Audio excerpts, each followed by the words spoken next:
this is Reverend Don Lewis coming to you from beautiful Buffalo, New York. And with me is Witchdoctor Utu. Hello. Hello. So you're here at the illustration in Buffalo. Are you having a good time? An amazing day. I must say that I was very inspired to get to watch some of the passage rites. Thank you. And some of this has been familiar to me. And just really inspired to see tradition thriving and get to see someone like yourself who's coming up from down south to witness some of the rites in this tradition. I think it's a beautiful thing, and I'm very honored that I got to be here today. Well, we're very honored to have you. So for our viewers who may or may not be familiar with you, would you like to explain, well, if we explain everything you do, it's going to take a long time, but highlights. Well, in the 90s, I was initiated into the Sumerian family tradition, which was centered out of Texas. And I spent about a decade in that to get my third degree in that tradition. And at the same time, around the year 2000, is when I met the members of the New Orleans Voodoo Spiritual Temple, mostly particularly Priestess Miriam, Jimani, Louis Martinet, and Lilith Dorsey. And I've been part of that temple now since the year 2000.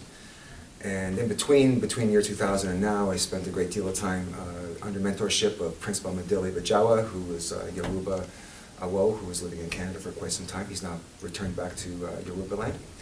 And in between that time still, to explore some power of place and follow sort of my destiny, I've been, at least for the last 15 or more years, immersed in conjure and root work of the Underground Railroad, because I live in St. Catharines, Ontario, and we are here in Buffalo, which is one of the final stops of the Underground Railroad before certain people would cross over to Fort Erie, where they would do it farther down in Niagara Falls, or farther south in Lewiston and cross into Canada. So the final stop of Harriet Tubman's famous route is right very close to where I live in St. Catharines. And so that's been a big part of my spiritual work for the last, well over 15 years of immersion and research and elevating the spirits of the Underground Railroad. And I'm also the founder of the Dragon Ritual Drummers. So those things all combined is kind of my tapestry of being involved in the neo-pagan and traditional witchcraft world and the African traditional religion world. You have a book. I have a book. about your work with Harriet Tubman. Would you like to talk about that for a bit? Yeah, it's called Conjuring Harriet Mama Moses Tubman and the Spirits of the Underground Railroad. It was published by Weiser, and it came out just this past February. And it's essentially book one of history and narrative of some things that haven't been covered about what the Underground Railroad truly was. It was all the things that most of us do know about abolitionists and safe houses, predominantly through the Quaker or free-thinking community in the North, to house freedom seekers making their way north.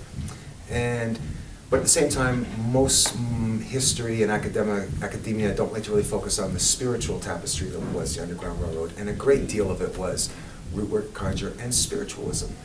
And uniquely, not far from where we are, where the burned over district of New York, where spiritualism, modern spiritualism was founded, was actually a combination of radical Quaker communicating with the afterlife and combining it with what they were exchanging with freedom seekers and their way of ancestral veneration that combined to be the mediumship and spiritualism that is now flourishing around the world.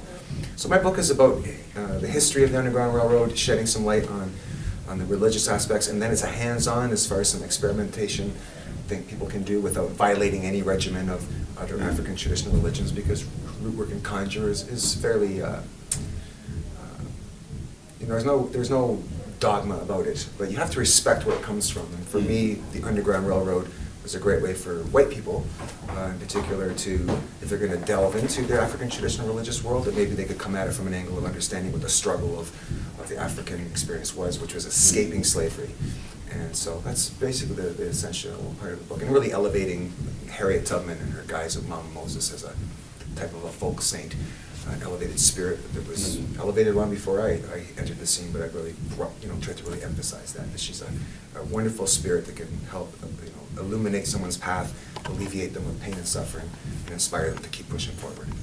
Wonderful. Now, I know there was a certain controversy regarding a certain Californian gathering. Yeah. And I was wondering if there's anything you'd like to say about that. I'm not sure what to say about that whole controversy. It certainly has subsided. Yes. The conference now has announced that it is shutting down after 27 years. But if I was to say anything that I gleaned from that was, would probably be all definition, especially in America, an extreme left-wing person.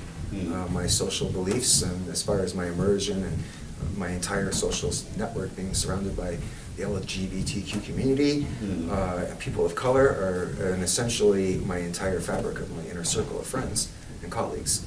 So when that conference, or elements of it, tried to paint me as an appropriator, before reading my book and finding out who helped me write it, which was a couple of prominent historians, black historians, both Canadian and American, and before they knew who I was initiated through and the traditions that I belong to and the houses that I've helped raise money for many, many years.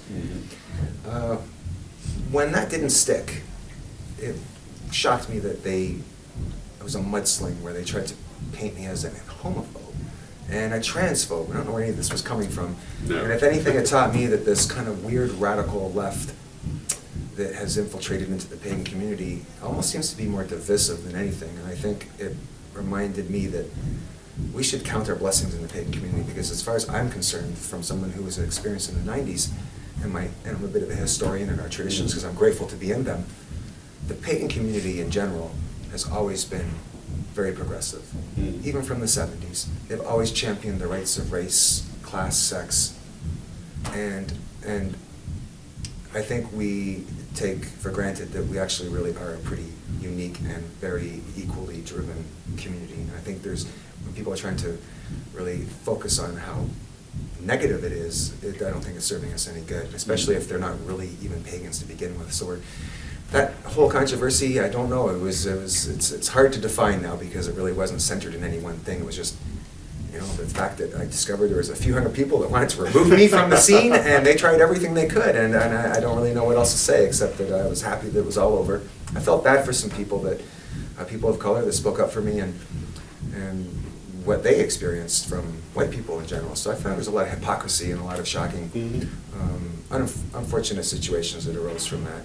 But it was a trial by fire, I suppose, and thankfully I survived it. And thankfully, at the end of the day, it did get a lot of people to buy the book out of spite. So there's that. There was that, but we'll see how it's still only been a little over 8 months, so we'll see how it goes.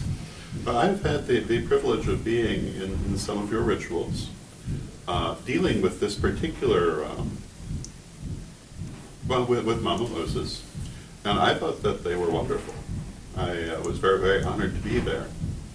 And I think that it's a very important work that is being done through this. So I think my next question is, where do you see that going in the future? Well, so far it's been interesting because it took a little while. But now, because people have to go to stores at their own pace, just because it got released or social media saying it was released doesn't mean people all buy it right away. So it's been now the last couple of months, or last 3 months, that I've been getting inundated with emails and messages through other social media of people that bought the book all over the continent, mostly the United States, and mostly from people of color. And they're building shrines that I suggested to build. They're doing some of the works that I suggested. And so my whole point of it was, I hope that what continues is that it's a way to, bridge us together. So I figured that it was a unique type of magical working to, if there's going to be people at their pagan events presenting African traditional religions, and I figured, I wouldn't focus on one of the ones that I could. By law of our traditions, I am able to teach some of them, but I decided not to and did this. Because I thought it was a way to unite, people of color, white practitioners, Canadians and Americans, to think about a legacy that is unique in America and North America, that people of all colors, all classes and religions, somehow in the 1800s managed to get people up north, work together, true social justice, for the right reasons. And so I hope that this is kind of an inspiration to people, which is why it's sort of shocked me that people that really sort of fall under the activist role missed out on all that and just tried to slander it. And I do understand that it might be uncomfortable for some people that think that maybe I'm, what is a Scottish person doing living in Canada venerating a black hero? But that's what religion is. I have to stand by what it is. We get called to the mysticism that we do, and it was many years for me to have to get to that. So my mission is just beginning, and I hope it's bringing people to understand where the roots are of root work and conjure from a thing that they can grasp, and just try to add my little part to education of people, so if they're going to delve into the traditions, they come at it with a little bit of knowledge of what the struggle really was all about. Now, if people wanted to buy your book, where would you send them? Well, you know, it is available on Amazon, and it's in America currently. It's in a lot of Barnes and Noble stores. In Canada, the sister company is called Chapters, and so it's in a lot of those stores. And at the same time, you can check with your local witchcraft and occult shop and see if it's there. And other than that, that's pretty much the four best places to find them. And if people want to learn more about you, where can they go? You can just look me up on social media. I'm either Witchdoctor Utu or Utu Witchdoctor on Facebook, UTU Witchdoctor. Or they can find me through the band, the Dragon Ritual Drummers. So if anyone types up any of those things, you're going to come across me, and that's the best way to. I'm on Instagram, I'm on Facebook, and I'm on Twitter, and so is the Dragon Ritual Drummers. Very good. And what is the next thing that you're doing? Right now, I'm just currently promoting the book, trying to go to the events like I usually do. Now I'm not only promoting the band, but this book. So right now, I'm kind of in the process of beginning the steps of doing book 2, because this Underground Railroad Conjure book was meant to be in 2 books. It's because you can't just contain that all in one book.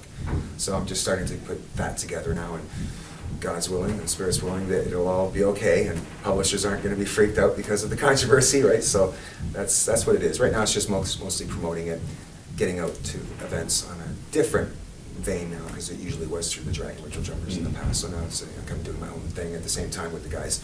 So that's it. Just try to hold it up there and get it out, and just keep doing the work I've been doing for all these years. Wonderful.